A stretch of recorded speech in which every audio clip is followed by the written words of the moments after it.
My name is Jacqueline du Toit. I'm currently the manager for sports psychology and academic advising at UJ Sport, where we work with high performance athletes.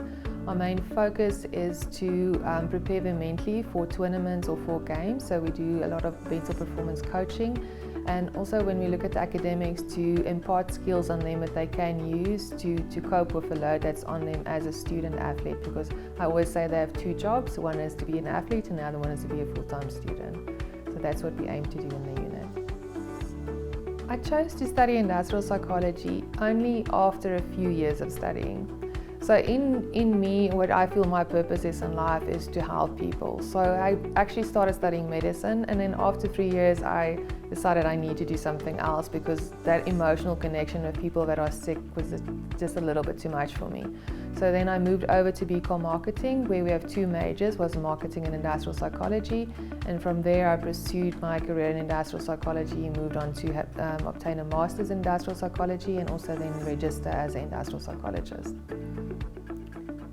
I really love working with students. For me, it's working with the potential for our country. They are all bright-eyed and they have these beautiful dreams, and being able to work alongside them to help them to achieve their dreams, and actually seeing that joy they experience once they've achieved it, for me that's the best feeling in the world. In terms of the lockdown and how it affected the way that we work, especially in sport where you need to be around people, and if you think our unit is part of athlete support, so you actually need physical contact with students. So all of our activities transferred online. So for me, in terms of my unit, it actually helped a lot, because I'm a single person in my unit and we're responsible for 460 students, so this increased my reach and I could reach more students. So we had one-on-ones, which we moved to Microsoft Teams or Zoom or a phone call, depending on their connectivity issues. If you think of the physio sessions in our unit, they phoned them with a Zoom session, they gave them exercises, made sure they did it correctly. The same with our bios. The sports scientists as well gave them programs, at-home programs. They had check-in sessions. And also we're trying to share information with them, so we use WhatsApp groups a lot. So I think, as I said, we moved it all online, but you still miss that physical contact. So if you pick up with a student, maybe that there's something that it needs to be there, and we'll try to see how we can meet each other halfway to help them. I think young women, in order for them to get educated and employed, especially, I don't even want to say in our country, because we are a global country, it is important to first understand who you are and what you want out of life. And sometimes that introspection and reflection is something that we're not really taught to do. We're taught to just move forward. But I think it's very, very important to ask yourself that difficult questions. And in terms of education, we all come from a school where we think in order to be something, you need to have a master's degree or a doctor's degree.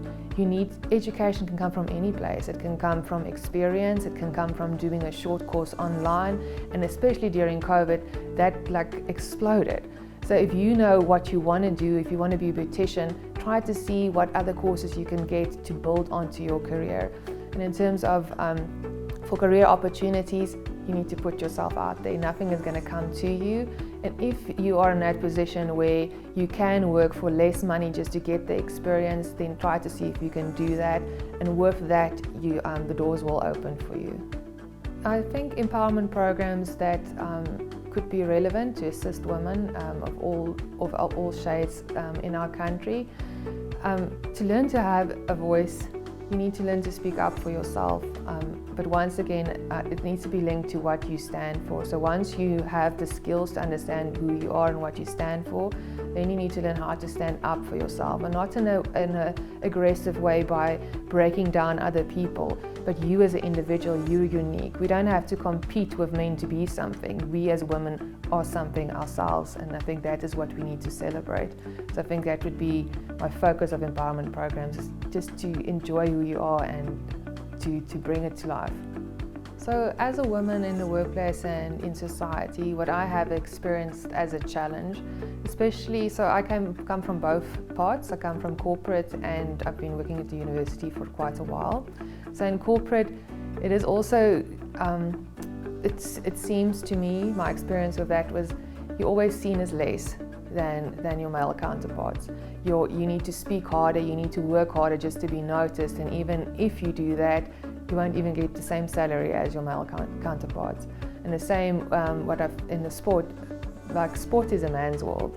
And we've only recently seen where countries paid their national teams for the women national teams, they actually paid them the same as the men's teams. The same if you think of Wimbledon, where they still don't pay them the same.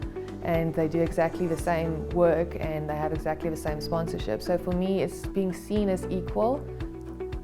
So I think opportunities that are available for women in the community, society, and in the workplace, and especially in a country like South Africa, where we can actually do anything. We have the freedom to create our own businesses. I think that is maybe what we need to look at. Use our skills as women, come together, create our own businesses, because there we know we can be equal. But if you are in that situation where you work for a boss, I think it's important to make yourself heard, but not, as I said previously, not in an aggressive manner. But I think also for women, we have that softer side. We can relate to people, we have empathy, and we need to use that strengths that we have to our advantage in order to make sure that we come to the table as well. So I think some of the milestones that women have achieved or marked currently, especially when we started at the sporting arena, women being paid, or for some sporting codes being paid equal, the same as their male teammates. Also, if we think of the broadcasting of women's sport, especially in South Africa, where we have Hollywood Bets that is broadcasting the Super League or the National Women's League, so everybody can actually see and support our ladies' teams. And then something I think it also was highlighted in COVID was the gender-based violence, something we always spoke about. We know we have that month of activism in December, but now it's more in the open and people want to talk about it, and even males want to join in this fight. What we've recently seen, which I would consider a milestone, is big organizations that have changed up their marketing campaigns, incorporating ordinary women, incorporating women from different backgrounds, and then women actually buying into this concept, saying that I'm okay with the way that I look, I'm happy with who I am.